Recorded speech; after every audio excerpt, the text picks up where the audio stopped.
EVS pedagogy के syllabus के बारे में डिस्कस करेंगे और फिर उसके बाद टॉपिक यहीं से शुरू हो जाएगा। तो देख लो क्या क्या टॉपिक आ रहे हैं सिलेबस में। एक कंसेप्ट आ रहा है, कंसेप्ट और स्कोप ऑफ ईवीएस आ रहा है, significance of EVS, integrated EVS आएगा, environmental studies, environmental education, learning principles कैसे हैं, और फिर उसके बाद स्कोप है, रिलेशन क्या है साइंस और सोशल साइंस में, अप्रोचेस क्या है, एक्टिविटीज क्या है, और प्रैक्टिकल वर्क क्या है, डिस्कशन क्या है, सीसीई क्या है, टीचिंग एड्स क्या है, प्रॉब्लम्स क्या है, ये सारी चीज़ें पढ़ेंगे। इसमें ईवीएस के हिंदी में सिलेबस बता रखा है। लेक्चर हमेशा दोनों लैंग्वेज में होगा, इंग्लिश और हिंदी, हिंदी और इंग्लिश दोनों ही लैंग्वेज में लेक्चर रहेगा। ठीक है भाई, तो आपको पसंद आए तो वीडियो ज़रूर सब्सक्राइब कीजिएगा। सबसे पहले हम देखते हैं ईवीएस पेडागोजी, पर्यावरण अध्ययन शिक्षण शास्त्र। इसके बारे में हम देखते हैं हमें क्यों ज़रूरी होता है शिक्षण शास्त्र। एक टीचर के रूप में हमें शिक्षण शास्त्र क्यों, कैसे, कब पढ़ना चाहिए, किस लिए ज़रूरी है। तो इसकी बात के बारे में हम देखते हैं क्यों, कैसे, कब पढ़ाना चाहिए, ये सारी चीज़ें पढ़ना चाहिए, ये सारी चीज़ें, और बच्चे से यूज टू होना चाहिए, ये किस लिए होना चाहिए, ये सारी चीज़ें पेडागोजी के बारे में बता रखा है। पेडागोजी में ये सारी चीज़ें क्यों है, इसका आंसर कौन देगा, एनसीएफ देगा। नेशनल, एनसीएफ मतलब नेशनल करिकुलम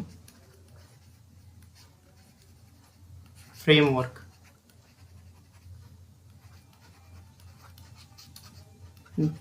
2005। ठीक है, और राष्ट्रीय पाठ्यचर्या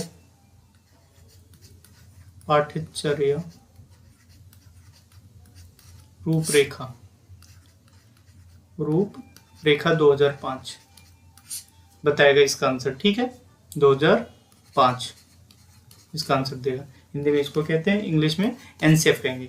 अब आगे एनसीएफ जब भी मेंशन करूंगा तो नेशनल करिकुलम फ्रेमवर्क के बारे में जानेंगे। ठीक है, बात जाते हैं एनसीएफ ईवीएस टीचिंग में एनसीएफ ने क्या क्या रिकमेंडेशन दी है, क्या क्या सिफारिश की है, उसके अकॉर्डिंग हम कैसे बच्चों को पढ़ाएंगे उसके बारे में जानते हैं।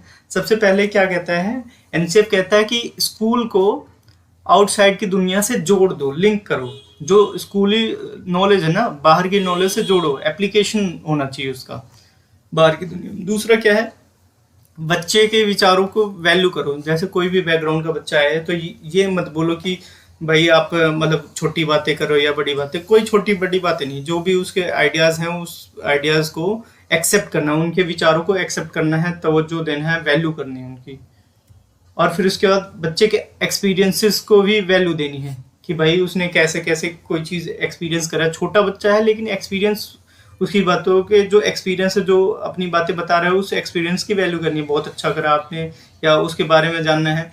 उसके एक्सपीरियंस जब हम सुनते हैं ना तो उसकी कमियों के बारे में जान पाते हैं कि बच्चा कैसा है। ठीक है, और जब कैसा है, किस हिसाब का है, तो पता चल जाता है कि कैसे टीचिंग करनी है। अगर ऐसा करते हैं तो क्या हो जाएगा, अगर हम बच्चे की बात भी सुने, बाहर की नॉलेज से लिंक करें, बच्चे के अनुभव को भी शेयर करें, तो कैसा क्लासरूम हो जाएगा, चाइल्ड सेंटर, जहाँ पे बच्चे को केंद्र में रख के बात की जाए। टीचर एक फैसिलिटेटर का काम करे, उसको मार्गदर्शन दे, लेकिन मेन मार्ग पर कौन रहेगा, बच्चा ही रहेगा। बाल केंद्रित, बाल को सेंटर में रखा जाएगा, चिल्ड्रन को सेंटर में रखा जाएगा, चाइल्ड सेंटर एजुकेशन कहेंगे। फिर उसके बाद बच्चे के मन में एक डर रहता है। बच्चे के मन में क्या डर रहता है कि स्कूल जाएंगे तो टीचर पिटाई करेंगे। जैसे बहुत सारे बच्चे को फोबिया होता है स्कूल जाने का, तो वो जो डर है ना कि भाई आज काम नहीं करा है, ये सारी चीज़ों को क्या करना है, धीरे धीरे उस फियर को कम करना है। स्कूल में जो स्कूल आने का फियर है बच्चे को, उसको क्या करना है, रिमूव करना है, हटा देना है। बच्चे को वहाँ पे स्कूल में आने से खुशी मिले, ऐसा करना है। ठीक है, और कैसा पढ़ाई करना है, किस चीज़ पे प्रोसेस देना, प्रक्रिया आधारित अधिगम करना चाहिए। प्रोसेस बेस्ड लर्निंग पर बल देना चाहिए, ना कि उत्पाद आधारित अधिगम पे, प्रोडक्ट बेस्ड लर्निंग पे। मतलब अब क्या होता है, ये सारी स्टोरी सुन ले। देखो प्रोसेस क्या होता है कि कोई चीज़ काम कैसे हो रहा है।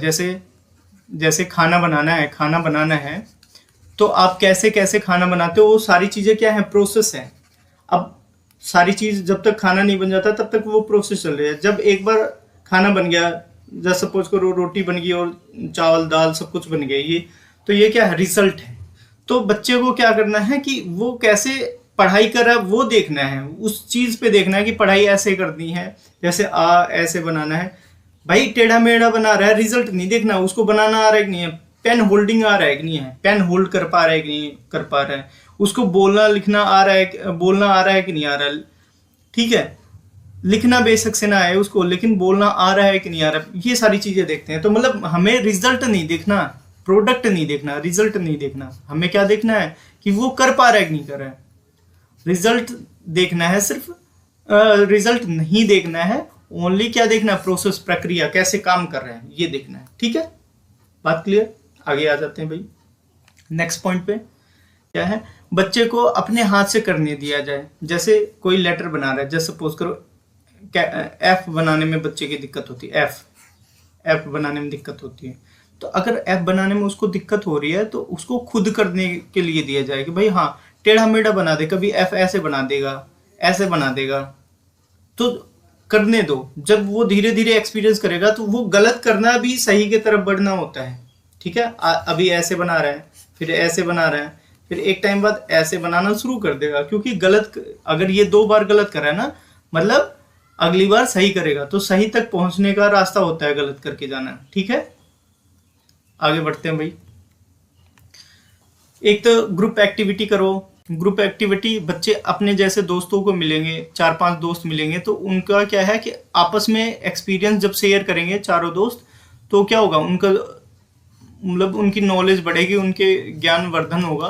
तो ये सारी चीजें क्या है, एक बच्चे से, जैसे सपोज करो 4 बच्चे हैं, 4 बच्चे अपनी बातें शेयर करें, 4 बच्चे अपनी बातें शेयर करें। ये सारी बातें जब शेयर करेंगे तो आपस में क्या है कि जैसे खाने के ऊपर शेयर हो गया कि आज तुमने क्या खाया, आज तुमने क्या खाया, आज तुमने क्या खाया, पहला बच्चा, दूसरा बच्चा, तीसरा बच्चा, ये तीनों आपस में शेयर करें। तो इनसे भी बहुत सारी चीजें होंगी कि आपके यहाँ ये बनता है, कैसे होता है, मतलब फैमिली के सारी चीजें, आउटर नॉलेज को लिंक कर लेते हैं एक दूसरे के घर से। और इसमें क्या हो जाता है, ग्रुप एक्टिविटी से एक दूसरे से समझने लग जाते हैं, तो कौन से भावना आ जाती है, सोशलिज्म होने लग जाता है। सोशलिज्म मतलब समाजीकरण इनका होने लग जाता है बच्चों का। ठीक है, अब अगला क्या है देखते हैं भाई। पर्यावरण अध्ययन क्या है, पर्यावरण अध्ययन क्या है, एनवायरमेंटल स्टडीज क्या है। एनवायरमेंटल स्टडी क्या है, साइंस, एसएसटी और एनवायरमेंटल एजुकेशन। एनवायरमेंटल एजुकेशन मिलके ये क्या बना देते हैं, ईवीएस के लिए एनवायरमेंटल स्टडी बना देते हैं, ईवीएस बना देते हैं। ठीक है, अब हमें हिंदी में जान लेना है, एनवायरमेंटल स्टडी के लिए पर्यावरण अध्ययन किससे किससे बनता है। एक तो विज्ञान से मिलके बन गया, एक सामाजिक विज्ञान से, और पर्यावरण शिक्षा से। ये 3 चीज मिलके क्या बना देते हैं, पर्यावरण अध्ययन।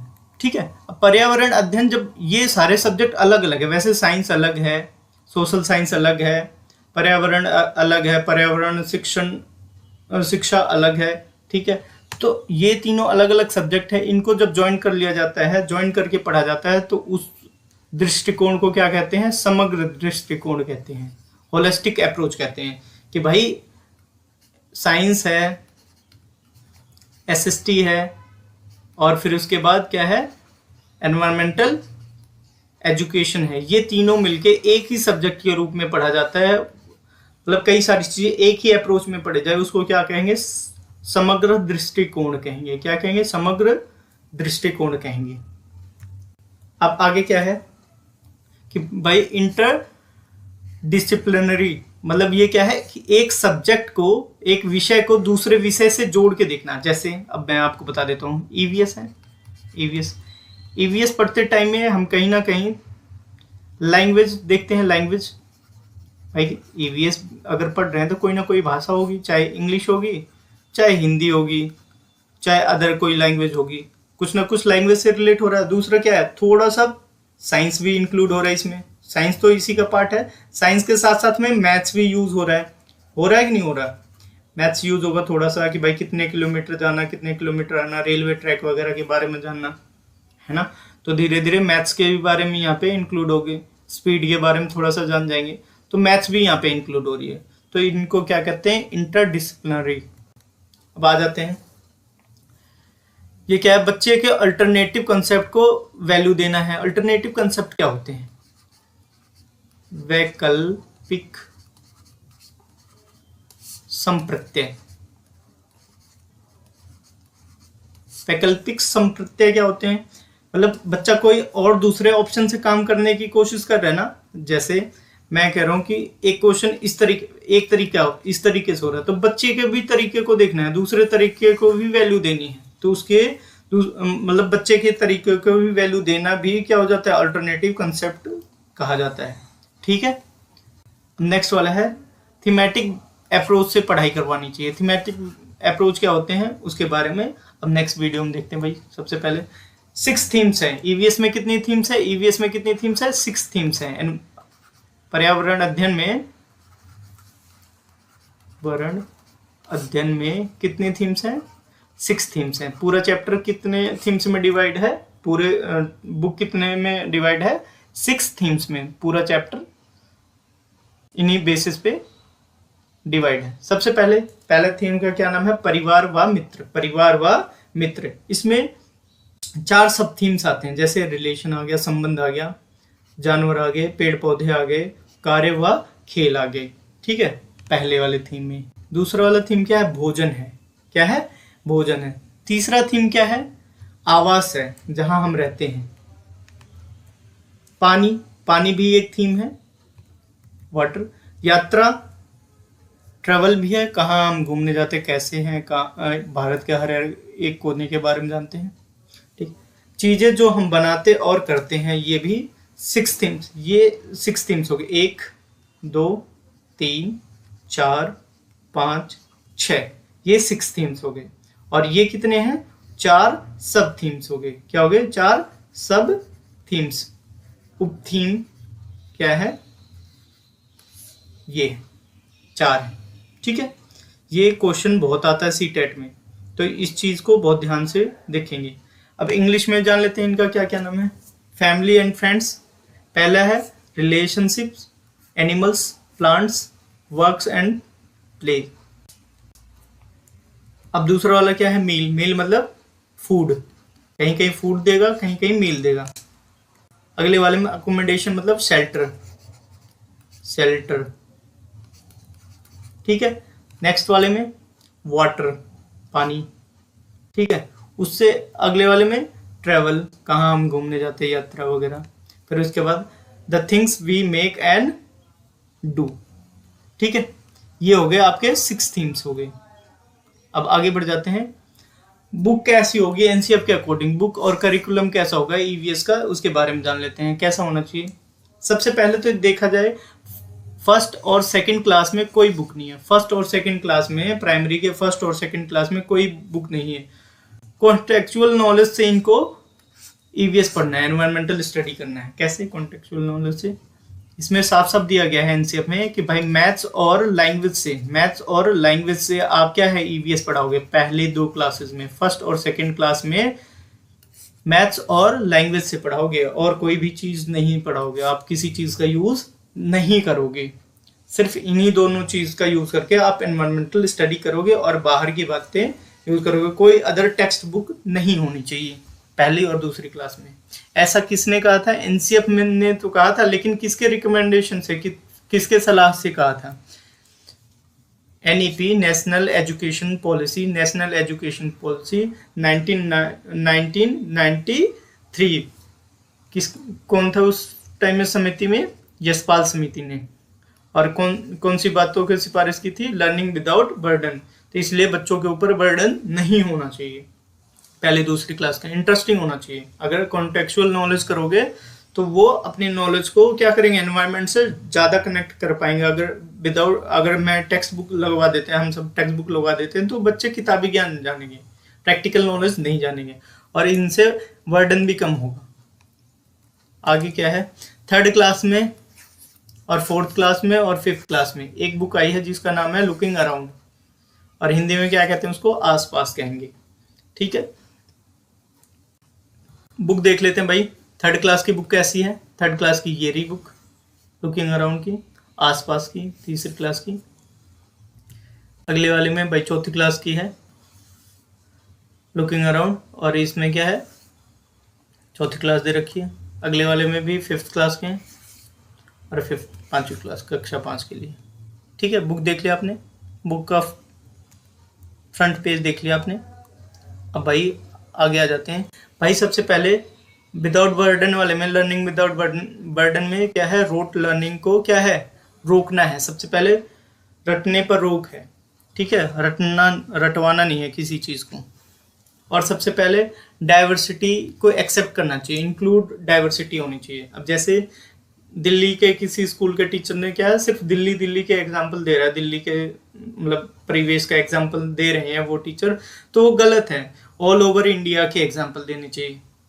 रीज़न क्या है कि हर पृष्ठभूमि का बच्चा है वहाँ पे, हर एरिया का, कोई यूपी से, कोई बिहार से, कोई राजस्थान से है, कोई हरियाणा से है, कोई जम्मू कश्मीर से है। तो हर टाइप के बच्चे को तरह तरह के एजुकेशन मिलनी चाहिए। इसके लिए क्या है कि टीचर को हर टाइप के एग्जाम्पल, हर स्टेट के एग्जाम्पल इंक्लूड करनी चाहिए।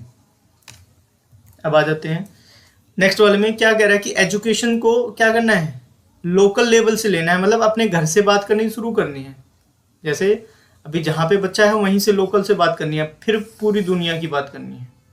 लोकल है, फिर उस दुनिया की बात करनी है कि भाई दुनिया में ये ऐसी चीज़ें हैं, यहाँ पे ये है, इस स्टेट में। पहले अपने पास में, मतलब अपने एरिया में इंडिया तक के एग्जाम्पल दो, फिर उसके बाद बाहर के भी एग्जाम्पल दे सकते हो आप। लेकिन पहले आप जहाँ पे जिस एरिया में हो उस टाइप के प्लांट, एनिमल और इन सारी चीज़ों को, फिर उसके बाद दूसरी जगह के एग्जाम्पल से कनेक्ट करो।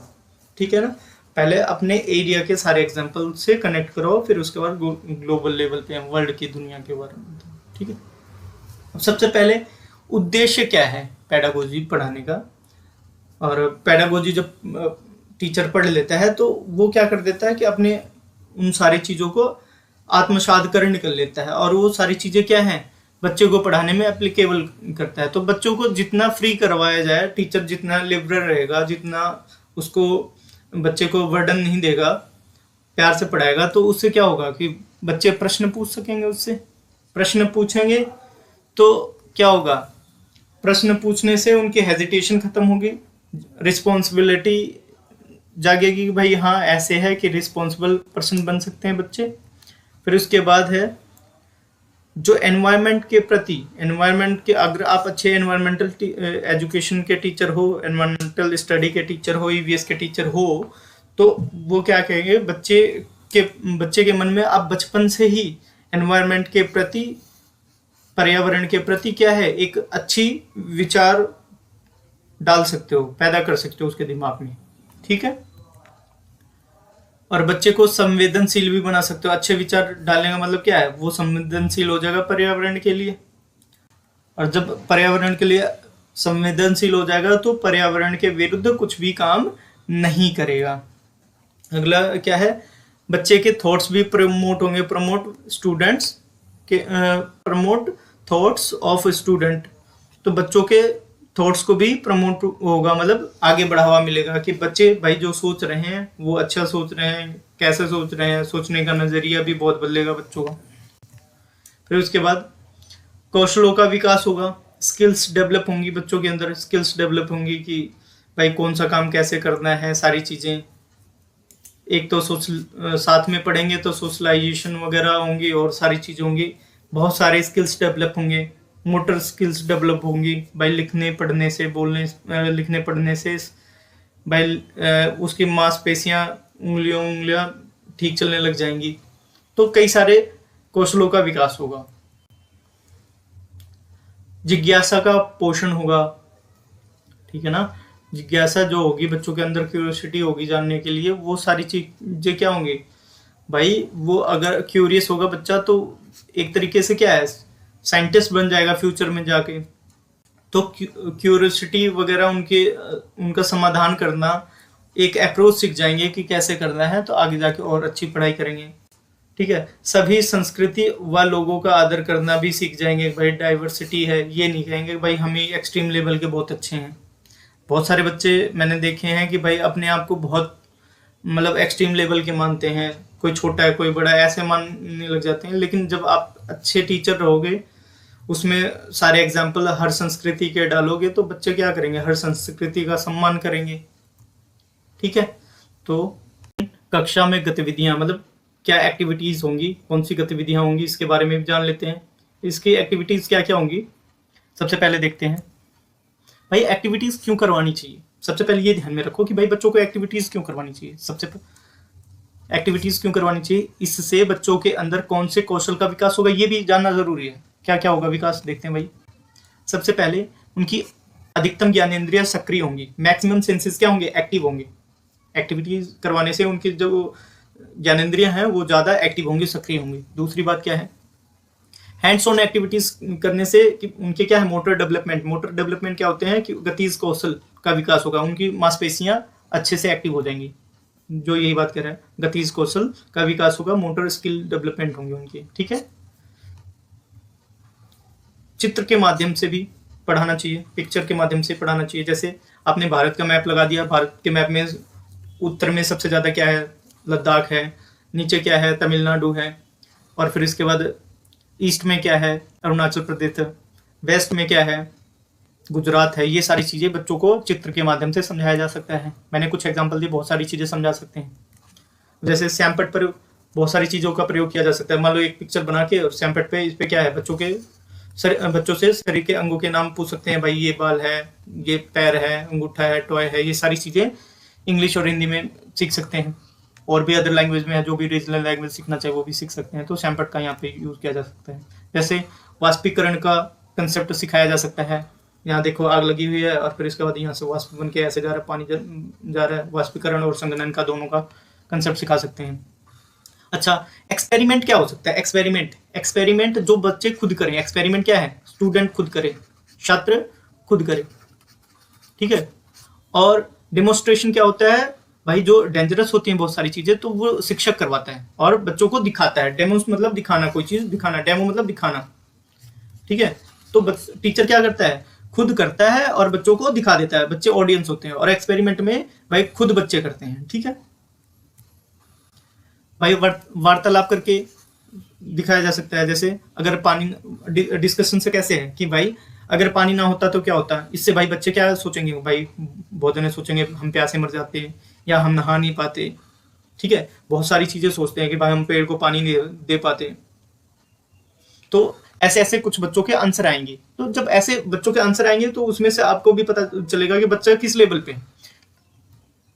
और फिर उसके बाद रोल प्ले से भी उसको सिखा सकते हैं। रोल प्ले से कैसे है, जैसे शिक्षक और छात्र के मतलब बन जाए कि कुछ बच्चे छात्र बन जाए, कुछ बच्चे शिक्षक बन जाए। तो कैसे कैसे भावनाएं उनके मन में आती है, वो भी सारी चीजें आप जान सकते हो, पूछ सकते हो। लास्ट में चोर और सिपाही का भी कर सकते हो, पेरेंट्स माता पिता बन के भी देख सकते हो। तो उनके अंदर कैसे कैसे भावनाएं डेवलप हो रही हैं उस रोल प्ले के दौरान में, तो वो सारी चीजें डिस्कस कर सकते हो बच्चों से। ठीक है। अब उसके बाद है भाई कुछ चीजें हैं कि भाई जरूरी नहीं है कि आप दिखा सको, तो उनके लिए क्या करोगे, कुछ मूवी दिखा सकते हो, फिल्म वगैरह दिखा सकते हो। जैसे ज्वार-भाटा के बारे में बता सकते हो। जैसे यहाँ पे है एनिमेशन में दिखाया गया है कि भाई समुद्र में जब उछाल आ जाती है, पानी उछलने लग जाता है, तो ज्वार और भाटा की स्थिति उत्पन्न होती है। तो अब ये किसके कारण होता है, चंद्रमा के कारण होता है कि चंद्रमा जो गुरुत्वाकर्षण बल है अपने तरफ खींचता है, तो पानी अपनी तरफ खींचने लग जाता है, तो उछाल आते हैं समुद्र के किनारे। सुबह शाम आप देख सकते हो। बाकी मैंने पिक्चराइज के माध्यम से समझाने की कोशिश की कि ऐसे भी आप यूज कर सकते हो, बच्चे को दिखा सकते हो। और इनसे सारी चीजों से बच्चे क्या करेंगे, कनेक्ट करेंगे, लोकल टू ग्लोबल कनेक्ट कर सकते हैं भाई अभी जो उनके सामने है, और प्लस उसके बाद एक अपने मन में धारणा बना सकते हैं। ठीक है। अब क्षेत्र भ्रमण भी करवा सकते हैं आप, चिड़ियाघर ले जाओ, विज्ञान भवन ले जाओ, खेत में ले जाओ, कहीं पे भी बाहर ले जाना और उन सारी चीजों को, पार्क में ले जा सकते हो। इन सारी चीजों को दिखाना और महसूस करवाने की ऐसा क्या हो सकता है। जैसे चिड़ियाघर में भाई शेर बंधा हुआ है, तो या बांध के रखें पिंजड़े में है, तो भाई आपको बांध दिया जाए तो कैसा महसूस होगा। ये सारी चीजें हैं। तो इससे क्या है, आप मतलब जानवरों के प्रति एक अच्छी संवेदनशील भावना पैदा कर सकते हो बच्चे के मन में शुरुआती दौर पे। और जो मन में पहले से आ जाए तो भाई पूरी लाइफ रहती है।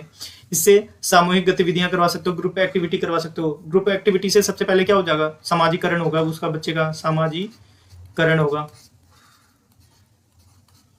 सामाजिककरण होगा बच्चे का।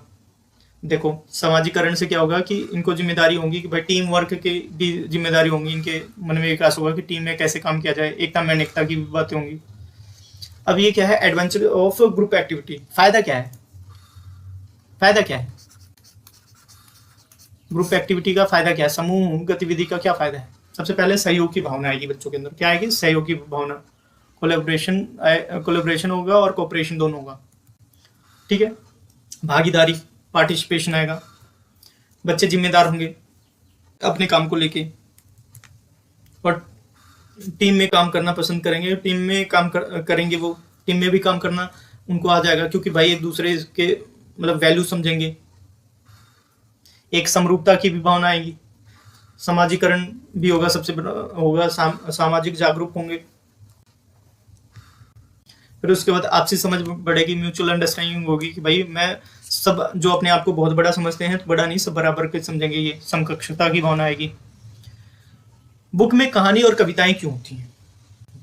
तो उसका कारण ये है कि भाई बच्चे क्या है, बुक और कहानियों के माध्यम से, कहानी के माध्यम से, कविता के माध्यम से बच्चे क्या हो जाते हैं, अपने वास्तविक जीवन से जोड़ने लग जाते हैं। कुछ कहानियां उनके बीच की होती हैं तो वो अपने वास्तविक जीवन से जोड़ कर देखते हैं, उन सारी चीज़ों को रियल एनवायरनमेंट से जोड़ के देखते हैं। फिर उसके बाद है कॉन्टेक्चुअल लर्निंग होगी उनकी, संदर्भित अधिगम होगा उनका, ठीक है।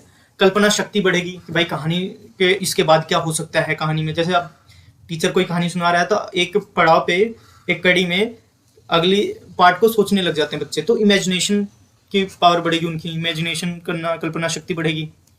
और फिर उसके बाद ये है सौंदर्यता की समझ भी हो जाएगी कि भाई कौन सी लाइन सुनने में अच्छा लग रहा है, कौन सी नहीं लग रहा है, पर्यावरण के लिए कैसे है सुंदर। सौंदर्यता की समझ मतलब कहानियों में भी समझ में आने लग जाएगा उनको।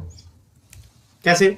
जैसे वो लय और धुनी, रैमिंग वगैरह के बारे में जान जाएंगे। जैसे है जब्बर जब्बर बालों वाले, गुब्बारे से गालों वाले। तो जब्बर जब्बर वाले क्या है कि जो वाले वाले लास्ट में आया, ये क्या है, रैमिंग है। तो इसको क्या कहते हैं, सौंदर्यता की समझ, एस्थेटिक सेंस आ जाएंगे उनके अंदर। फिर उसके बाद अगर कहानी क्यों सुनाई जाए, कहानी सुनाई जाए तो उसके कहानी और कविता क्यों सुनाई जाए, तो इससे क्या हो जाता है कि भाई टीचर ही बोल रहा है। कहानी कविता जैसे कह देंगे कि आज राजू एक कहानी सुनाएगा, तो इससे क्या हुआ कि राजू कहानी सुनाएगा तो भाई क्लास में टीचर बोल बोल के एक ही मोनोटोनी हो रही है। मोनोटोनी मतलब एक लाप ही हो रहा है, टीचर ही बोल रहा है, और नीरस हो जाती है इससे क्लासेस। नीरस हो जाती है तो उन क्लासेस को क्या करना है कि भाई ब्रेक करना है, क्लासेस में मोनोटोनी ब्रेक करना है। तो एक बच्चा जब सुनाएगा तो एक जिंदा दिल क्लास बन जाएगी, दिलचस्प क्लास हो जाएगी, ठीक है। और लास्ट में क्या है, बच्चे इससे क्या होंगे, खुश होंगे। तो मेन अगर कोई पूछा जाए कि भाई कहानी क्यों होनी चाहिए, तो ये सारे कारण हैं, ये सबसे लीस्ट कारण है, ठीक है। भाई खुशी के लिए आप कहानी पढ़ाओ, ऐसा नहीं है, सिर्फ खुशी के लिए कहानी नहीं पढ़ानी है। आप इन सारे कंसेप्ट को अलग देखना है, ये अलग कहानी है बस, ठीक है। अगले वाले में आ जाते हैं भाई, चिंतन कौशल का विकास, developing thinking process. Thinking process में क्या है, इसका कैसे विकास होगा कि भाई अगर थिंकिंग प्रोसेस बढ़ेगी तो वो क्रिएटिविटी बढ़ेगी बच्चे के अंदर, है ना, रचनात्मकता बढ़ेगी। और फिर क्या होगा, आप उसकी रचनात्मकता को कैसे बढ़ा सकते हैं, डाइवर्जेंट थिंकिंग वाले क्वेश्चन पूछ के, जैसे ओपन एंडेड वाले क्वेश्चन पूछ के कि भाई हम भोजन कहाँ से प्राप्त करते हैं। अलग अलग हर बच्चे से अगर पूछोगे, 30 बच्चे हैं अगर आपके स्कूल में, आपकी क्लास में, आपके क्लास में, तो आप क्या पूछोगे उनसे, क्वेश्चन पूछोगे कि भाई आप भोजन कहाँ से प्राप्त करते हो। तो कोई कहेगा किचन से प्राप्त करते हैं। छोटे बच्चे हैं, आंसर तो ऐसे ही देंगे। कोई किचन से प्राप्त करता है, कोई मार्केट से प्राप्त करता है, कोई बनिए की दुकान से प्राप्त करता है, कोई खेत से प्राप्त करता है। जो गांव का बच्चा वो कहेगा खेत से, कोई फसलों से प्राप्त करता है। तो ये सारी चीजें बच्चे रहेंगे तो कई आंसर आएंगे, एक प्रश्न के कई सारे आंसर आएंगे। तो ये किस टाइप के क्वेश्चन होते हैं, ओपन एंडेड क्वेश्चन होते हैं। और इस टाइप के थिंकिंग को क्या कहेंगे, डाइवर्जेंट थिंकिंग, ठीक है। अब अगला क्या होगा, बच्चे का जो दूसरे टाइप के बच्चे होते हैं, या दूसरा प्रश्न दूसरे टाइप का प्रश्न होगा, तो कन्वर्जेंट थिंकिंग क्या होते हैं, ये क्लोज्ड एंडेड क्वेश्चन पूछते हैं, ठीक है ना। क्लोज्ड एंडेड भाई एक ही आंसर होगा, सारे बच्चे का सेम आंसर, सेम सारे आंसर सेम ही होंगे, सभी बच्चे के सेम आंसर। तो ये क्या होगा कि जैसे क्वेश्चन पूछ लिया जाए कि भारत के प्रधानमंत्री कौन है, तो भाई श्री नरेंद्र मोदी जी हैं, श्री नरेंद्र मोदी जी हैं। तो ये सारी बातें, तो भाई एक ही आंसर दिया तो क्लोज्ड एंडेड है। उसमें बच्चे के क्या है, क्रिएटिविटी चेक नहीं हो पाई। क्रिएटिविटी तो चेक हुई है, लेकिन भाई आंसर बस वो रट्टू तोता है, एक ही सोच होगी उनकी, एक जैसी सोच होगी, उसमें डिफरेंट थिंकिंग के लिए कोई स्पेस नहीं है। ईवीएस कक्षा में शिक्षण मतलब इसका टीचिंग कैसे होगी, ईवीएस क्लासरूम में कैसे टीचिंग होनी चाहिए उसके बारे में जानते हैं। ईवीएस क्लासरूम में टीचिंग होनी चाहिए भाई मेरे दोस्त, सबसे पहले वो साइंटिफिक साइंटिफिक स्पेलिंग मिस्टेक है ये, वैज्ञानिक चिंतन होना चाहिए उनमें, साइंटिफिक थिंकिंग होनी चाहिए, उनका बढ़ावा देना चाहिए।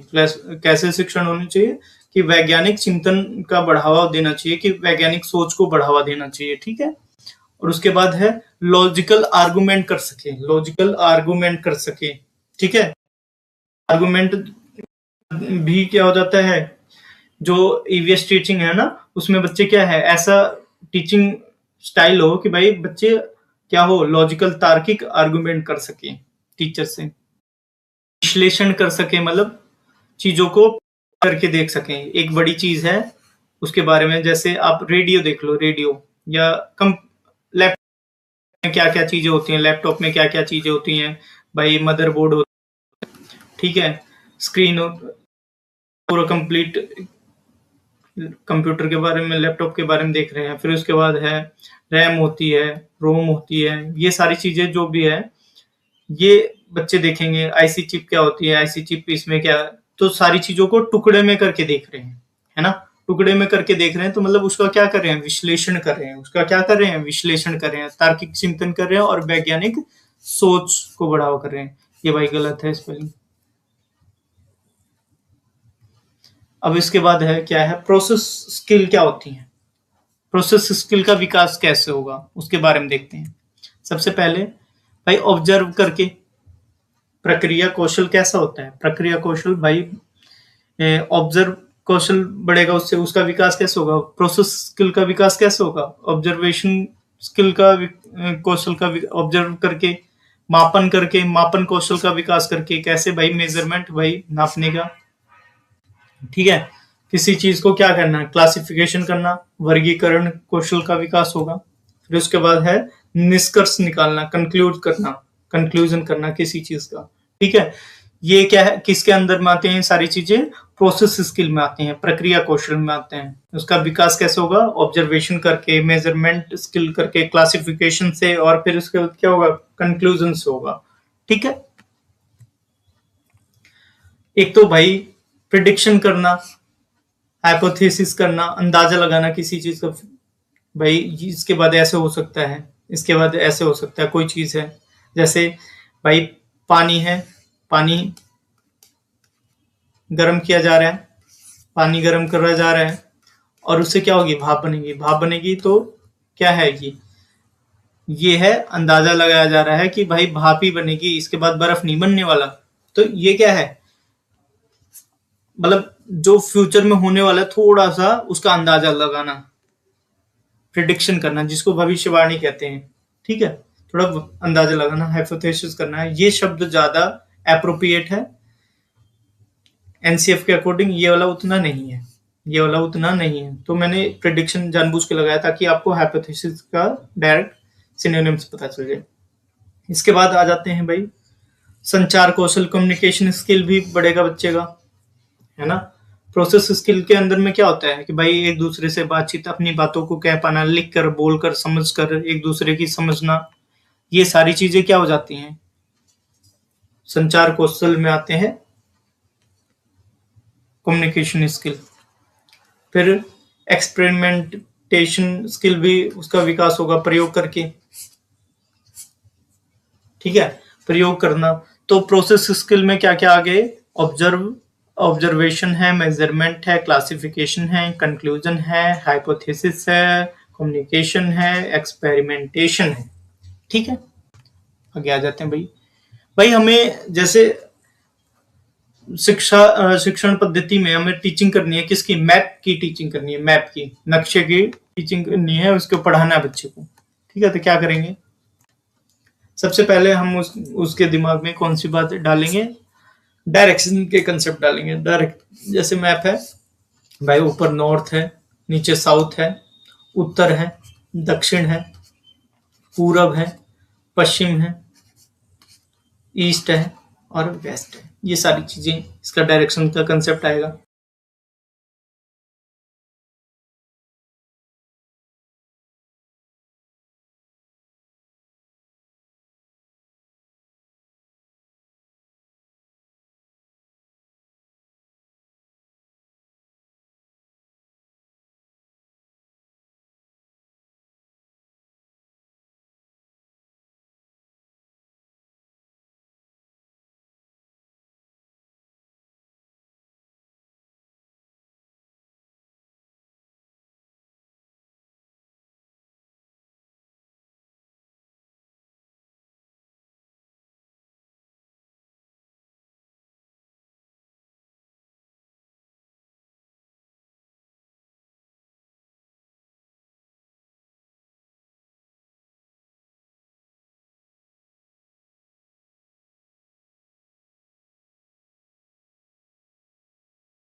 ईवीएस कक्षा के बाहर शिक्षण। भाई ईवीएस में जो क्लासरूम है ना, EVS teaching outside of classroom. Outside outside हमें टीचिंग करनी है भाई, क्लासरूम से बाहर की चीजों के बारे में हमें बताना है, शिक्षण करना है। कैसे करेंगे बच्चे? सबसे पहले भाई इसका मतलब क्या है कि आउटसाइड टीचिंग का मतलब क्या है कि going beyond text book.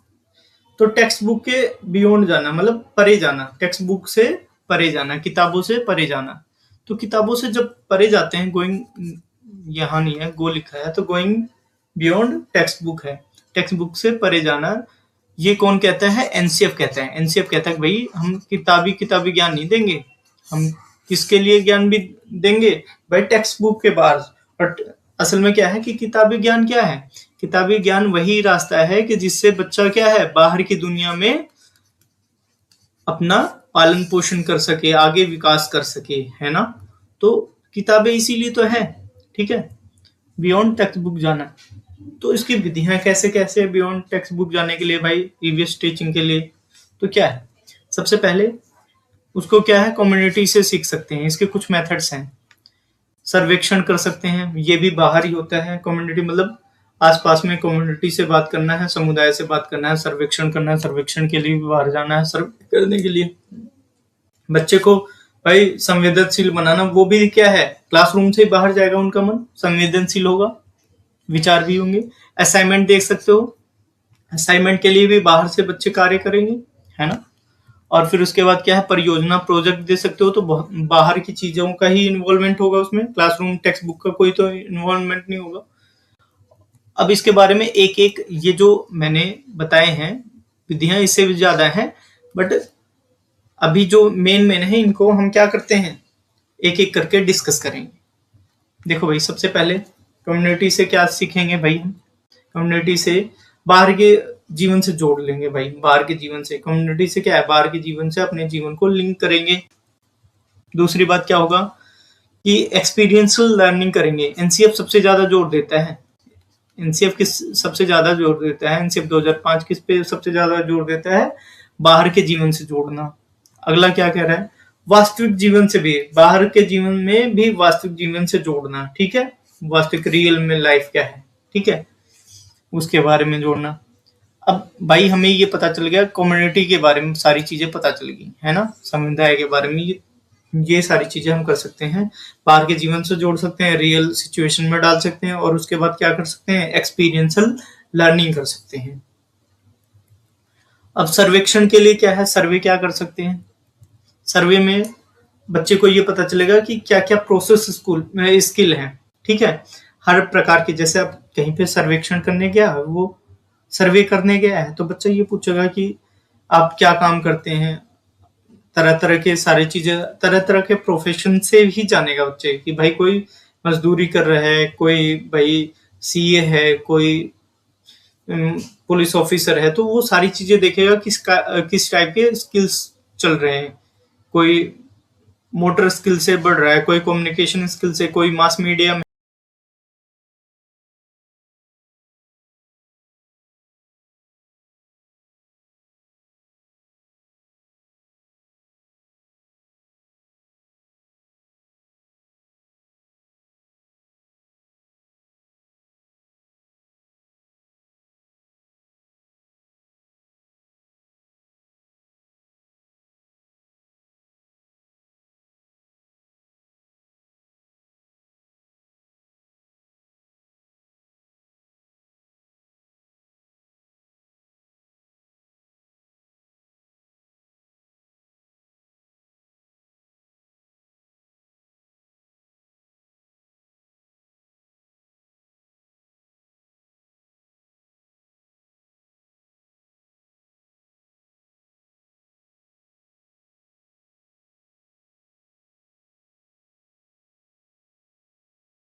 EVS कक्षा में मूल्यांकन कैसे करेंगे, ईवीएस कक्षा के मूल्यांकन कैसे करेंगे, असेसमेंट कैसे करेंगे, उसके बारे में हम जान लेते हैं भाई।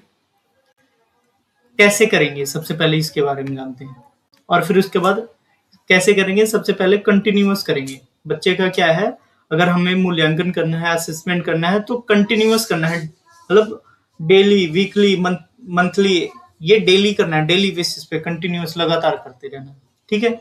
ऑब्जर्व करते रहना बच्चे को, ठीक है। और क्या करना, ऑब्जर्व करने के बाद भी अनस्ट्रक्चर्ड असेसमेंट करना है, कोई मतलब कोई प्रॉपर प्लानिंग नहीं कि भाई बच्चे का टेस्ट होगा और टेस्ट होने के बाद पेन पेपर का लिख के टेस्ट होगा, ऐसा कुछ नहीं। अनस्ट्रक्चर्ड असेसमेंट करना है उनका, ठीक है। कोई परीक्षा नहीं लेनी है, नो टेस्ट है उनकी, कोई परीक्षा लेनी नहीं है, पेन पेपर वाली परीक्षा नहीं लेनी, ठीक है। मूल्यांकन क्यों करना चाहिए, सबसे पहले मूल्यांकन बच्चों का क्यों करना चाहिए उसके बारे में देखते हैं भाई लर्निंग को सुधारने के लिए, लर्निंग में इंप्रूवमेंट लाने के लिए, बच्चा क्या सीख रहा है, अधिगम जो है, अधिगम को सुधारने के लिए करना चाहिए उसको, ठीक है। मूल्यांकन की भाई बच्चे की कहाँ कमी आ रही है, उस कमी को कैसे दूर किया जा सकता है, ये सारी चीजें क्या होंगे, सीखेंगे बच्चे। फिर उसके बाद है अध्यापक स्वयं का भी आकलन कर सकते हैं, असेसमेंट कर सकते हैं, ठीक है, इवेल्युएशन कर सकते हैं। क्यों, क्योंकि भाई मैं कहाँ पे पढ़ा रहा हूँ, टीचर तो यही सोचेगा मैं कहाँ पढ़ा रहा हूँ, उसमें कहाँ त्रुटि है और बेहतर एग्जाम्पल कहाँ से दे सकता हूँ, ये सारी चीजें क्या है, मूल्यांकन पर ही डिपेंड करता है। उसके बाद सीसीई क्या है, मूल्यांकन की सबसे बढ़िया चीज है जो एनसीएफ में दिया है, सीसीई। सीसीई क्या होता है, सबसे पहले सीसीई को क्या कहते हैं, सतत व्यापक मूल्यांकन, कॉन्टिन्यूअस एंड कॉम्प्रिहेंसिव इवैल्यूएशन। तो इसका मूल्यांकन करने का सबसे, सीसीई का क्या फायदा है, एनसीएफ क्या क्या कहता है। तो सीसीई में बहुत सारी चीजें इवैल्यूएशन के मेथड है, लेकिन वो अभी मैं ईवीएस में 2 ही पढ़ाऊंगा, क्योंकि और भी सारे सब्जेक्ट की ईवीएस है, तो उसमें और सारे सब्जेक्ट में पेडागोजी है, तो उन सारी चीजों में पढ़ाऊंगा। लेकिन अभी जो मेन ईवीएस में आज तक पूछे गए हैं, इनके बाहर कुछ भी नहीं पूछा गया जो मैं आज पढ़ा रहा हूँ। तो देखो भाई, फॉर्मेटिव असेसमेंट, और इसको इवैल्यूएशन कहते हैं, फॉर्मेटिव असेसमेंट या इवैल्यूएशन कहते हैं, इसको क्या कहेंगे, संरचनात्मक इवैल्यूएशन कहेंगे, और समेटिव वाले में कहेंगे, योगात्मक वाले में। सबसे पहले फॉर्मेटिव में क्या होता है भाई, फॉर्मेटिव में क्या होता है, फॉर्मेटिव में भाई क्लास चल रही है, उसी के बीच में टेस्ट पूछ लिया, जैसे टेस्ट ले लिया, छोटा मोटा टेस्ट ले लिया कि भाई टेबल सुना दो या कुछ भी है। जैसे बच्चे अगर डिवीजन नहीं आ रहा, डिवीजन में तो, या मल्टीप्लिकेशन नहीं आ रहा, तो टेबल सुन लेना, छोटे छोटे टेस्ट लेना, ताकि उससे पता चल जाए कि बच्चा कितना जान रहा है, कितना नहीं जान रहा।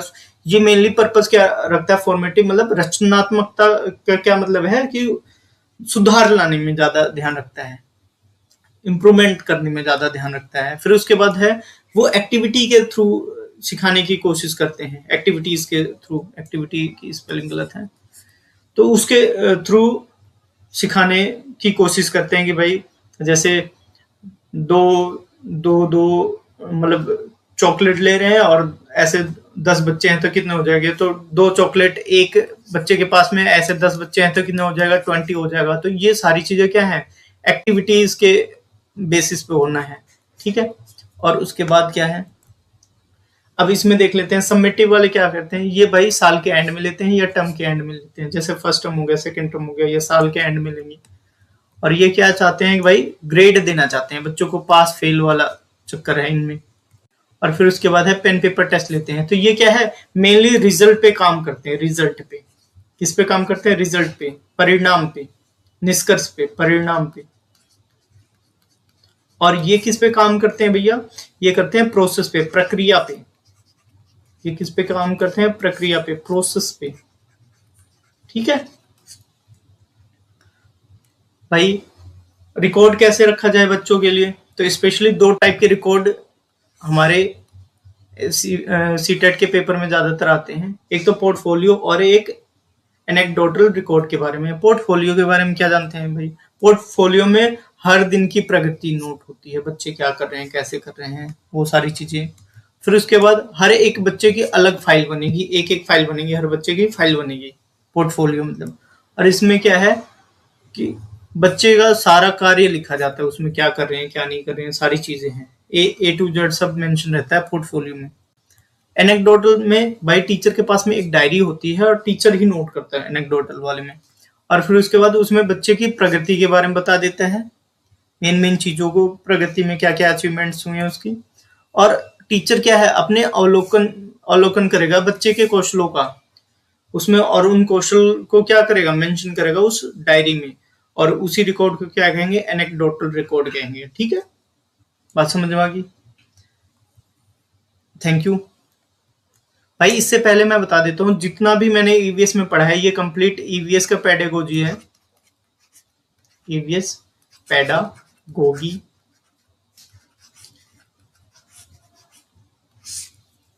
और ये कंप्लीट है, और कंप्लीट है तो मैं इसकी गारंटी लेता हूँ 16 में से आपके कितने आएंगे, सॉरी 15 में से कम आपके आएंगे 14, तो 14 से कम नहीं आने वाले जो मैंने पढ़ा दिया है।